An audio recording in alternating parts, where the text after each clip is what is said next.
Hey there, I'm Sara, a portrait and wedding photographer and your host for Wedding Secrets Unveiled. This is a podcast where we cut through the complexity of wedding planning, leaving you with everything you need to know directly from the industry experts. If you want to simplify your wedding planning while having fun, of course, you came to the right place. Join me while I guide you through your planning, starting from your engagement to your big day when you say, I do. After photographing for over 20 years, I am sharing with you tips and tricks to cut through the excess noise. Because I believe from the moment you said yes, your planning experience should be a magical time in your life. Here you'll find episodes that are fun, stress-free, and straight to the point with a fresh, honest take on the reality of what you really need to know about planning your perfect day. Let's dive in. Welcome back to Wedding Secrets Unveiled podcast, friends. I'm your host, Sara, and today we're going to be speaking to Amanda Rolando. She is the owner and founder of Queen Anne's Loft, which is an event location right here in Newport, Rhode Island. But today's episode is we're really going to be talking about more of rehearsal dinner and welcome receptions. We're really going to just dive right into tips and tricks about planning and things to take in consideration when you're planning your rehearsal and welcome reception, what's the differences are. We're going to talk about RSVP list, meals, toast. So if you are in your planning process or thinking about having a rehearsal dinner or a welcome reception, this is definitely going to be the podcast episode for you. So let's dive in. Well, welcome back to Wedding Secrets Unveiled podcast, friends. Well, hello, Amanda. Hi, how are you today? Good. I am so excited to have you on here. I know that logistically we've been trying to get you on here for a while because you are just knee-deep busy right now, right?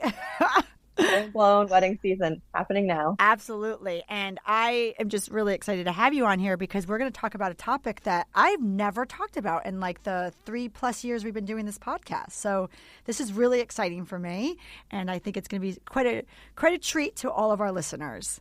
Yes. Thank you for having me. Well, with that said, why don't you let our listeners know a little bit about like who you are, who you serve, and what you do in your business? Okay, great. Well, I'm Amanda Rolando, and I own Queen Anne's Loft. It's an event space in Newport, Rhode Island, and we cater to more intimate events. So whether it's smaller weddings, ceremonies on site, we do rehearsal dinners, welcome receptions, but also any sort of event. So it could be birthday parties. We do a lot of bridal shower, baby showers.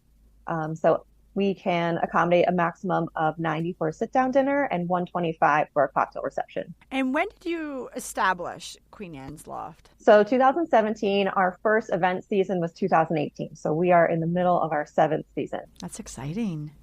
I remember when you first opened. Yes, yeah, me too. I know. It seems like just yesterday, but also feels like it's been a really long time. Right? I'm curious, how did you come up with the name Queen Anne's Loft? So we are right outside of Queen Anne Square, which is right just in the center of downtown Newport. So it's a beautiful park, right in the center of everything. And I was trying to come up with a name that was kind of a little historic, kind of taking from the location, the area, being something a little more unique.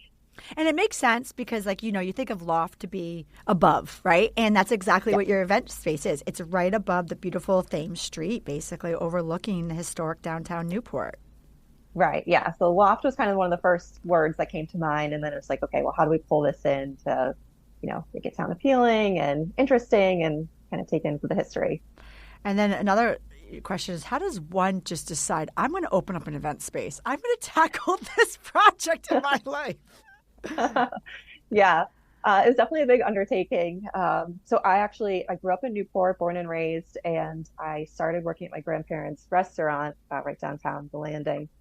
I'm going to say when I was 14, but I definitely started working there before that. So I just grew up in the industry. I loved it so much. And then once I went to college, I went to Endicott College and decided I wanted to go for hospitality and event management.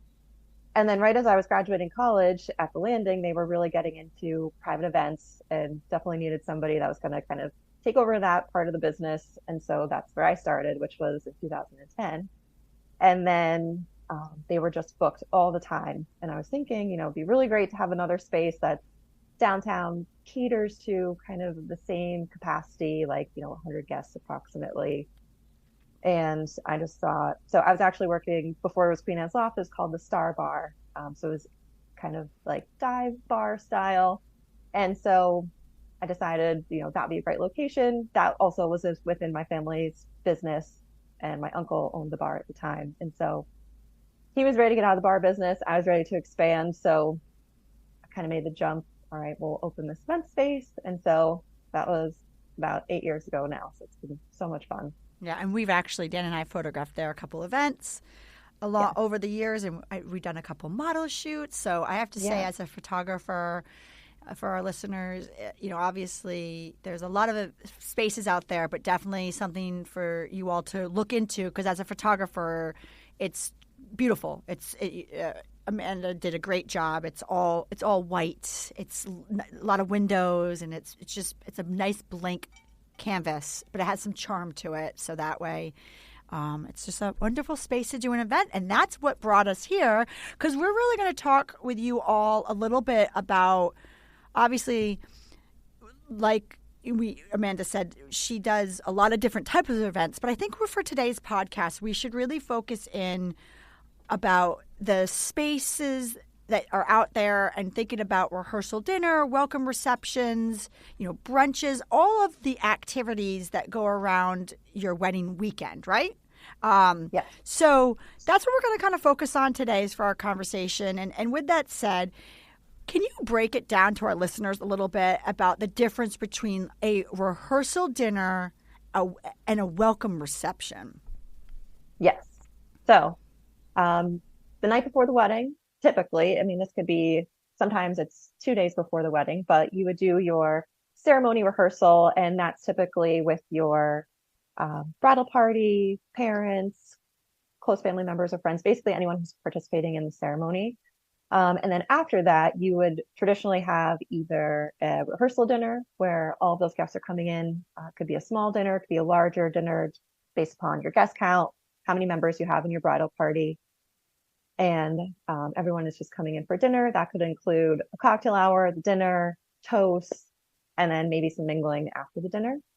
Welcome reception is more so opening up this event to all of your wedding guests. So for anyone who'll be in town for that evening. So this welcome reception, it's more of like a cocktail style event. So where you have the rehearsal dinner, it's more of a sit down, maybe more formal, versus the welcome reception, which is cocktail style. Typically, you could still do heavy food items, offer some bar options. So you kind of have the sit down versus cocktail style. And then the other thing that you can do is have a rehearsal dinner and a welcome reception in one event. And so what that is you have kind of the first half is the rehearsal dinner, and then the last half is that welcome reception where you would open up the event to those additional guests that are in town. So, being in Newport, it's such a destination location, and then, so many other areas across the country and in the world where people might be traveling in. So it's a great way to get all your wedding guests together the night before the event, introduce those friends that you have been dying to introduce to each other, and just kind of get everyone together. It's like the big wedding cook-off typically. Exactly. And like you said, in Newport, it's a destination. I mean, even if us Rhode Islanders, right? I mean, it's still a destination. You go over that bridge in your whole new world, right? I mean, Rhode Island's the smallest state here. And listen, for us to travel from one part of the state to the other, it's 40 minutes. But that is a mecca for all of us, right? So, yes. But also, too, for our listeners, I mean, obviously, Newport is a destination wedding location. So we have people from all over the world, all over the nation coming in to get married. But a lot of times, there is that 2-night minimum with a lot of the locations. So a lot of your guests anyway are coming in for 2 nights. So it's something to, like you said, welcome people. But I also think with like any type of wedding, regardless of if you're in a location that is a destination place or not, I mean, a lot of these people haven't seen in a while. There's family, there's friends that people haven't seen. So on your wedding day to see them, goes so quick that it's nice to get everybody together, not on the actual day. Right. Yeah. You can catch up a little bit in advance, and you're just kind of getting everyone together. And, you're making your wedding weekend last a little bit longer too by being able to see everyone. It kind of just gives you that extra time together and event to spend time together. And then something in regards to, like you said, thinking about there really is a difference with the rehearsal dinner and a welcome reception. And you can marry the two, but there really is a difference. And I think that traditionally, the rehearsal dinner would be like, right, a more traditional way of approaching it versus a reception. Correct. Yeah, I would say so. Yeah, because I mean, typically, you would practice your ceremony and then you would go and have some dinner, right? And then a lot of times it was just the immediate family and the bridal party. But now we're starting to see a trend where it's kind of turns into more of a reception, a party where it's opened up to maybe a little bit more on the guest list type of scenario. Yeah. Yeah. So I've seen people who will do, or couples that will do, open up this welcome reception to just the guests that they know are in town spending the night. Also seen couples that are inviting everybody. So just across the board for the whole wedding. So it could be, depending on their wedding guest count, it could be a high number of guests. So Amanda, talk to me a little bit about the logistics of this. What should couples really be looking for in a venue when they're looking to host an event like these? So you definitely want to take into account the guest count capacities and think about how many guests are going to be coming to the rehearsal dinner, how many guests you might be inviting to the welcome reception. You want to make sure that the venue can seat the number of guests if you are going to have the dinner. Also thinking about who you want to come to the rehearsal dinner. So if it's going to be just the bridal party, maybe their spouses and your parents, then it can just the guest count can increase from there. So then you could open it up, if you decide your rehearsal dinner guest count is going to include aunts and uncles, our cousin's going to be there, friends, close friends. So you can really kind of keep the guest count for the rehearsal dinner small, or it can kind of get bigger from there. So with a venue, you want to make sure that they can accommodate that guest count. And then also you want to just be thinking about the location. So if you are planning to do a rehearsal dinner and a welcome reception, you might want to find a location that can accommodate both in one, or do you want to have the rehearsal dinner in one location and the welcome reception in another? There can be kind of pros and cons to both. I think it's great to be able to have a venue that can have the rehearsal dinner and welcome reception in one, because just between the two events, you're not losing guests. So, if the rehearsal dinner ends and you say, okay, we're going here for the welcome reception, you don't have people that are, kind of disappearing, heading back to their hotel in between the two. They might, rather than leaving in between, they might say, okay, well, we'll stay for one drink and then we'll head home. So you kind of get that where the people will stay a little bit longer. Another thing too is that you're not having to transport your guests. You don't have to worry about logistically, are people going from one location to the next? How are you getting them there? Parking, setting up two different venues. So if you're going to do, you have a rehearsal dinner decor, and then you want to, usually if you're doing a rehearsal dinner and a welcome reception in one, you can kind of just have the room set for both events. So you're not changing, decor or moving things around. It's just kind of set for the event. Other thing, you're not dealing with two different venues as far as coordinators, venue rules, all of those things. So just having the event in one location, I think, is great, just because all of those items there. But it also is kind of cool to have the event in two locations. So if you want to have the rehearsal dinner in one spot, maybe it's a really great space that accommodates a smaller group for the dinner, and then you're really opening up for a large guest count for the welcome reception. So then you need to go to a different location. So both ways definitely have their pros and cons. So you mentioned food. Talk to me about food. What is your suggestion? What should people do for food for a rehearsal dinner, welcome reception, or both? So as far as the food goes, what I would say is, so for the dinner portion, you could do, if you're just doing a rehearsal dinner, traditionally we'll start with a first hour of cocktail hour. So during that time, you could have past hors d'oeuvres, you could have stationary platters, and then traditionally it would be some sort of sit-down meal. So whether that's a plated dinner, buffet style, stations, but could be, sit-down dinner. And then if you're going to do just a welcome reception, that's typically more cocktail style. So that could be, even if you're doing just a welcome reception, you can still feed your guests. It kind of depends on what the timing is. If it's during those dinner hours, probably a good idea to feed them a little bit heavier. So that could be heavy past hors d'oeuvres, more stations, but still a cocktail style where you have a lot of like high and low tables, kind of mixed seating.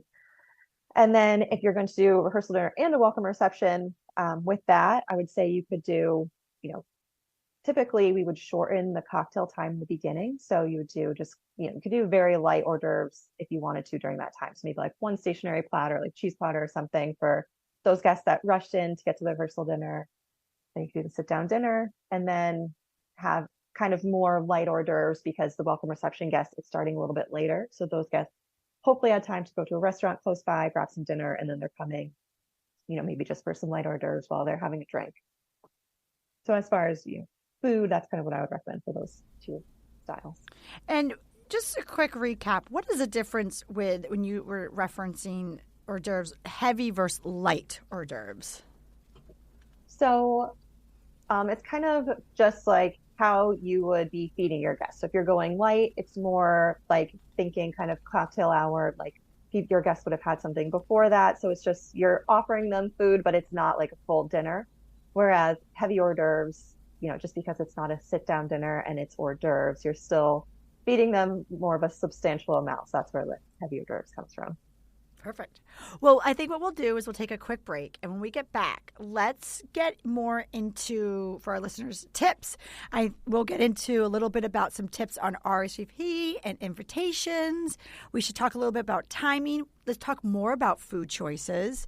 And again, give them some tips on some locations, toast, because a lot of times toast happen at these events, and what other things we can give them for tips and tricks about thinking about their rehearsal reception and their rehearsal dinners. Perfect. Sounds great. I appreciate you being here. And hey, if you like what you're hearing, I encourage you to check out our website at sarazarella.com. And don't forget, you can actually subscribe to this podcast wherever you're listening so you never miss an episode. And I would so appreciate if you left a fabulous review on Apple Podcast. Even better, share it with a friend. It's a great way to show your support. And now, let's get back to the episode. Well, welcome back to Wedding Secrets Unveiled podcast, friends. Amanda, let's get right into tips and tricks and things to think about when you're actually planning and going to execute these events. So I would think right off the bat, the first thing is your RSVP and your invitations.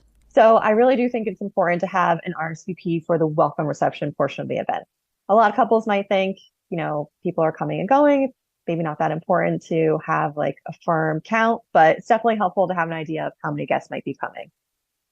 The reason is because for capacity wise, so for the venue you select, you probably want to have, you definitely want to have a venue that can accommodate number of guests coming, but also for food and beverage ordering, prepping, staffing for the venue. So as far as, if you are doing hors d'oeuvres, you would want to have a good idea of the number of guests coming to decide how many hors d'oeuvres to select.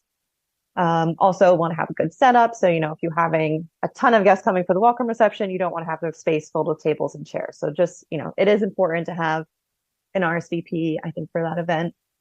Also, on the invitation, I do think it's important to note the type of food that will be served. So if you're doing, you can say, join us for cocktails. You could say light hors d'oeuvres, heavy hors d'oeuvres. So I think just giving your guests kind of an idea of what to expect, that can help with their dinner plans prior to coming to the welcome reception. And just kind of throwing something in here, as a photographer, right, I definitely feel that don't overlook having your photographer there to visually capture the day.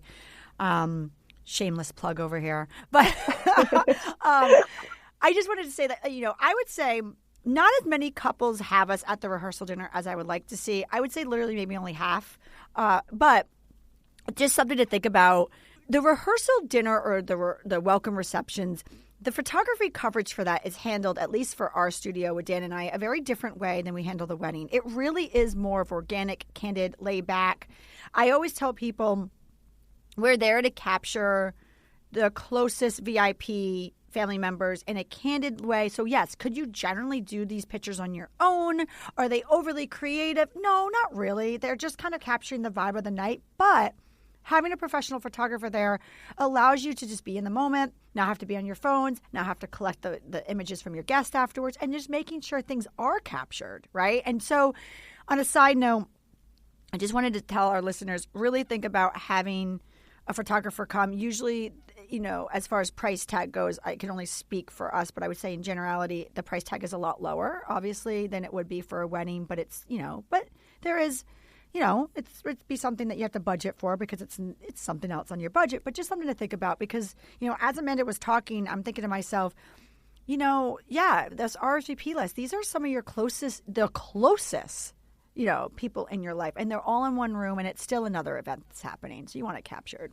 Oh yeah, for sure. I always get excited when I see a photographer at the rehearsal dinner or the welcome reception, just because, like you said, everyone, your closest family members and friends are there, and it's just so much fun. People are so excited. They're ready to kick off the weekend and are just so happy to be together. So to be able to capture that, I do think it's really important. It's really nice. And like you said, it's a lot less emotion. And what I mean by that, like all anxiety, excitement, like it's like you said, it's setting the tone.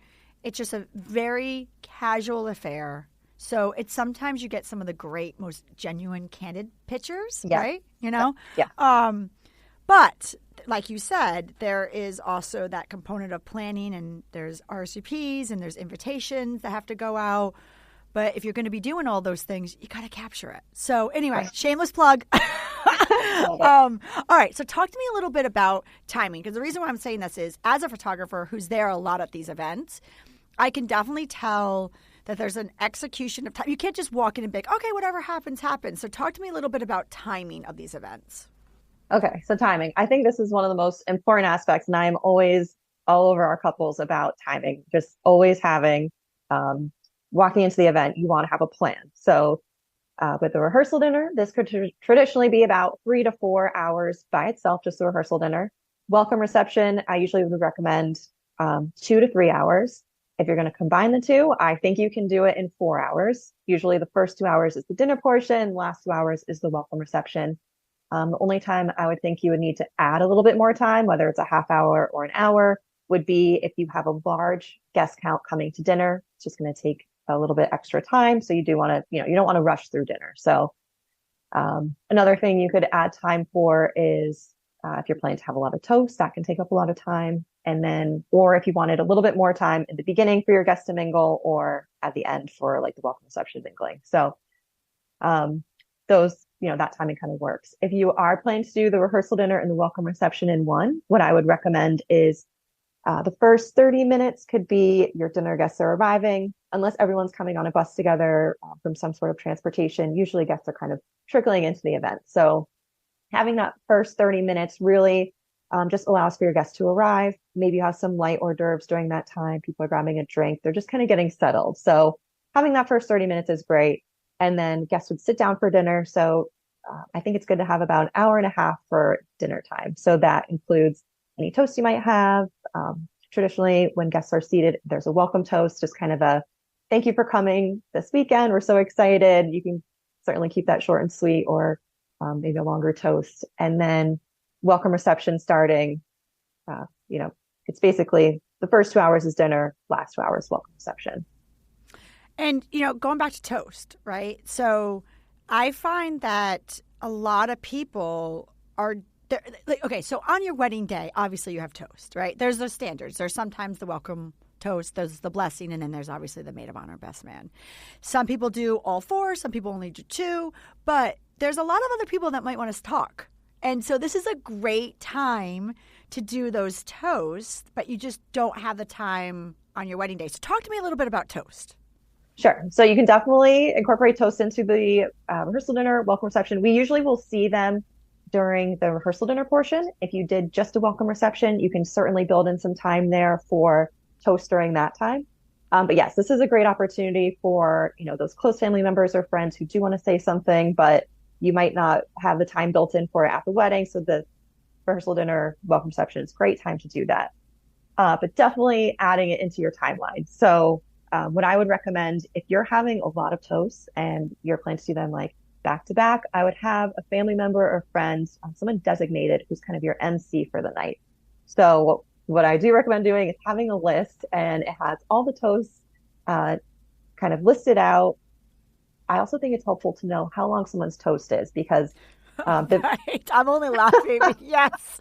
Yes. That I don't think people realize that there's, execution of food happening or other yes, things going on. Yeah. oh my gosh. Yeah, we're standing in the back like, okay, how much longer is this toast? It's so great and heartfelt and we love it. But if it's going to be a longer toast, it's always great to know in advance, just for timing wise.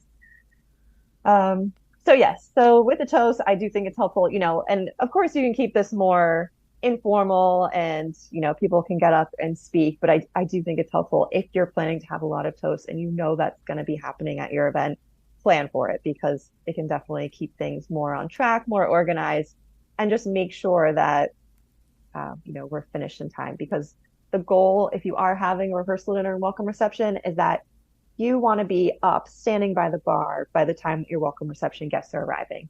You don't want them to feel like they were just walking into your dinner or an event that they weren't invited to. You want them to feel like, okay, I'm supposed to be here, and this is kind of your next event of the evening. And again, just coming from a photographer's point of view too, most of the time, if you do have photography coverage, you really don't need the longer the photographer there is, the longer your bill would be, right? I mean, let's call a spade, right? So you want to try to maximize your photographer's time, but then cutting down the budget a little bit. So a lot of times, at least on our end, we tell people, listen, 2 hours of coverage is great. You can get the details, but you also can get all the important points. So if you are having the toast or anything like that, those are the things you want captured. So timing is really important to have them while your photographer coverage is there. Because like you said, then after that, you're sitting down for dinner. You don't need your actual dinner photographed, right? So, or like you said, if you're only doing a welcome reception, have people mingle, get there, but then before your photographer leaves, you want to capture those toasts. The other thing that I always see people do is they hand out their gifts that night too. So obviously that's another great capture. But also again, it all means timing, right? Yes. And if you are doing things, I mean, there's a whole bunch of things I'm sure we've seen. I mean, maybe not to put you on the spot, but I would love to know any other things that you've seen people do. But if you are doing that, it's definitely something you need to let your coordinator or the venue know, because what someone might think like, oh, I'm just going to hand out gifts, like affects a lot of stuff on the timing, right? Oh yeah, for sure. Yeah. What other things have you seen people do? I mean, I know we talked about toast, handing out gifts. I'm just trying to think like other ideas for our listeners that they can get done or do the night of. I know for us as a photographer, sometimes we do a lot of group set, like, pictures and individuals. I mean, obviously we'll still capture those the day of the wedding, but but the people are in their casual clothes. They're not a bride and groom. It's just some nice little candid. But anything else that you've seen people do at these events that are kind of unique? Definitely see a lot of things kind of across the board. I know one thing that a lot of couples will do is they'll bring like the welcome bags. Oh, yes. I know some hotels, they charge you to put them out or, you don't always, a lot of times people are staying at Airbnbs. You don't know always where people are staying. So a lot of couples will bring welcome bags, which can be good and bad. Definitely good if everybody takes them, but I have seen some couples where at the end of the night, they are lugging all of these welcome bags back out. So we always try really hard, make sure all of your guests get them as people are walking out. Even the venue staff are handing out these welcome bags because we want the guests to take them. Because you don't want to be, you want them to enjoy them. You made them for your guests. But I see a lot of welcome bags coming in, but also just keeping in mind with welcome bags, that can take up a lot of space. So you definitely want to have a table reserved for that. Also can be very heavy. So if you are bringing those to the venue in a bulk quantity, you want to make sure you have somebody there that's going to assist you with that. I didn't even think about that. That's a good little tip. Yes. All right. So earlier, before our break, we talked a little bit about food, right? Let's kind of dive into that a little bit more in detail. Talk to me about food options for both of these scenarios. Okay, so a lot of times couples will ask me what I recommend for food. And the first thing I will always say is, okay, first think about what you're doing for the wedding. It's best not to double up on things. I think it's nice to kind of have a little bit of differentiation. You want each event to stand out. You don't want to take away from the wedding and you want it to be a little bit different. So for the welcome or for the rehearsal dinner, well, for one, being in Newport, we're very seafood heavy, but it doesn't have to all be seafood. I always think it's nice to kind of showcase the local fare. You have guests, they might be traveling in from the Midwest or anywhere all over the world. And so they might love to just have some local seafood, even if that's not something that you're into but I always tell couples, you know your guests better than I do. So you know what they might like. So if you have guests coming in and you know they don't like seafood, then don't go that direction. But as far as items, as far as the past hors d'oeuvres, we see all sorts of things. But like one fun thing to do the night before could be a raw bar station, scallops and bacon. Those are really great around here. Crab cake, so all sorts of those things. But definitely doing something different from the wedding. So if you're going to have raw bar at the wedding, I don't always recommend doing it the night before. Just keep it a little bit different. And then same thing with the dinner. So I would say, I always think it's nice to have a meat, seafood, and a vegetarian option, just to kind of cater to all the guests you have coming. So then they can determine, so we do require an RSVP as far as entree selections. So you would be letting us know prior to the event how many of each entree you would need. I think that's pretty common, although I know some places don't require that. So I think having those three options is great. But, again, if you think your guests are coming to Newport, you want to be more seafood heavy. A lot of times what I'll see the night before is we do like a lobster boil clam bake option, which is a lot of fun. You're really getting to know the guest who's sitting next to you. It's really interactive. I see sometimes you hear some screaming in the background, happy screams. So that's always a fun option. And the lobsters are fresh there from right out in the bay, which is great. And then for the welcome reception, same thing. You could do like more kind of like local style past hors d'oeuvres, but sometimes people also go more like late night style. So for the welcome reception, you could do like pizza options, different types of sliders. You can incorporate maybe like a cheese and cracker sort of thing, and then also a variety of desserts. Depending on the venue, if they were going to allow any sort of like outside desserts or something, maybe that's the time where you can incorporate something that like you really love that you want to bring it in. If your wedding venue is maybe a little bit more strict or something like that, then you could, the night before is kind of when you can get in those more personalized options. Absolutely. And also too, like you said, usually sometimes your guest count's a little lower, so therefore you could go a little bit more personalized and a little bit more raise the ticket price per head kind of scenario, like because some of these can add up. Question for you though, I just out of curiosity, do you have in-house kitchen, or are you bringing in catering for the food options at Queen Anne's Loft?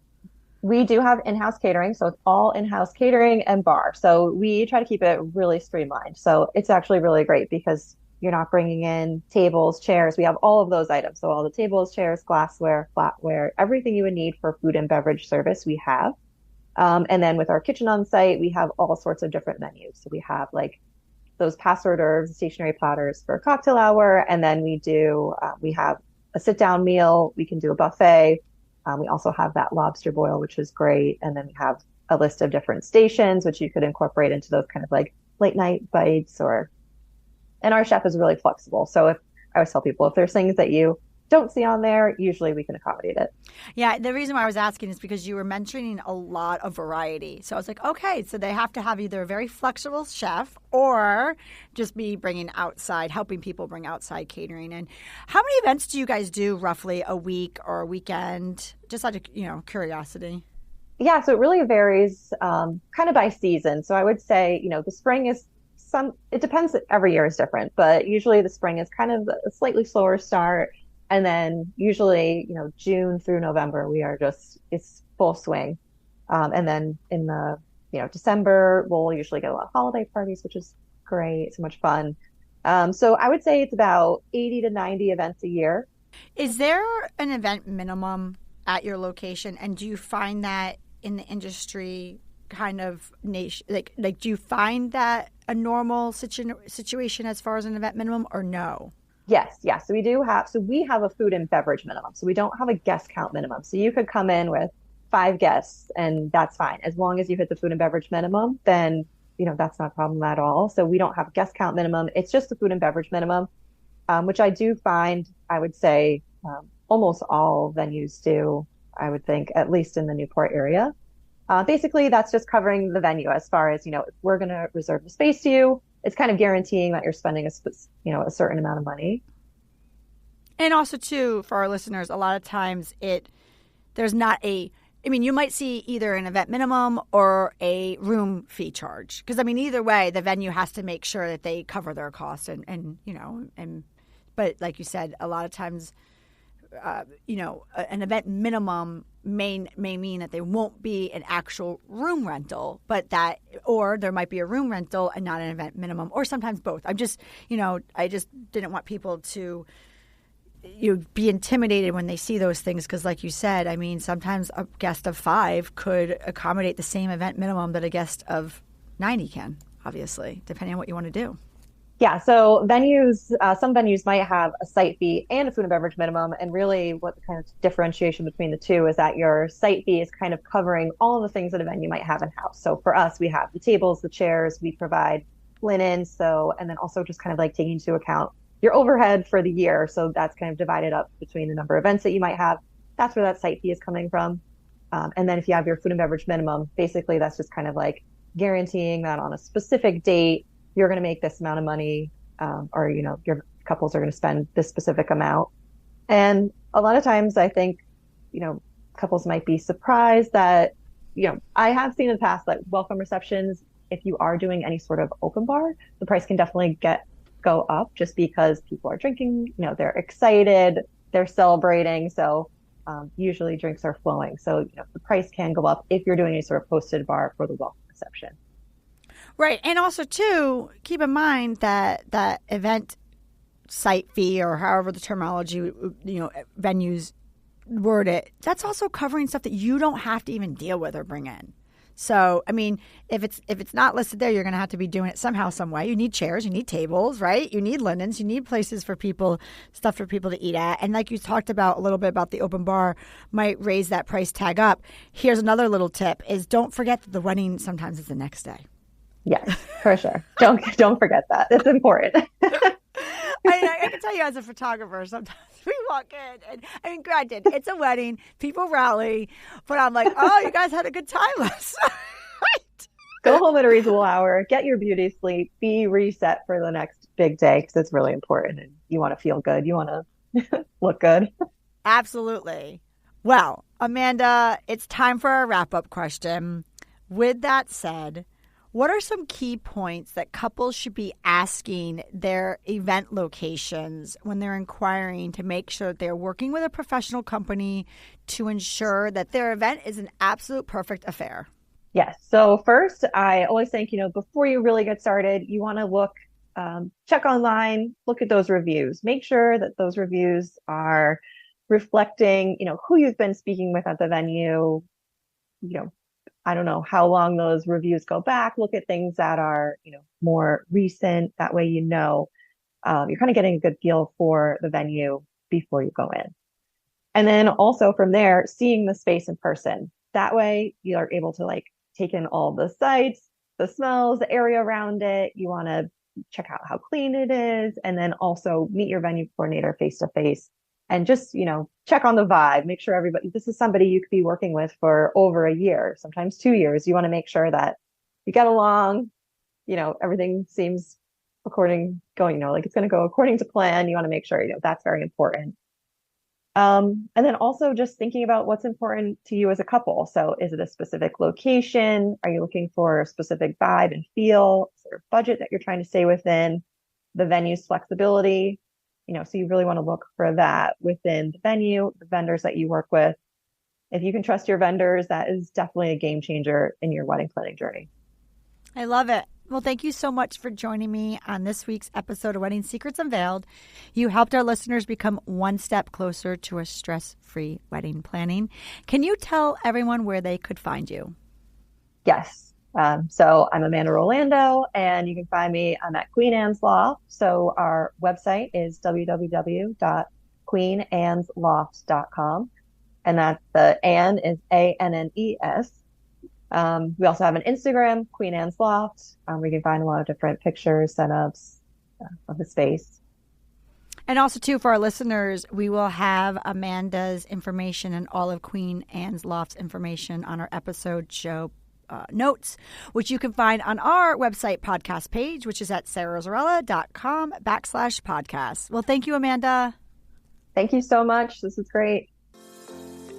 Thank you for listening to Wedding Secrets Unveiled. I appreciate you being here. And hey, if you enjoyed this episode, I want to tell you something. I encourage you to check out our website at sarazarella.com. We love photographing while having fun, of course.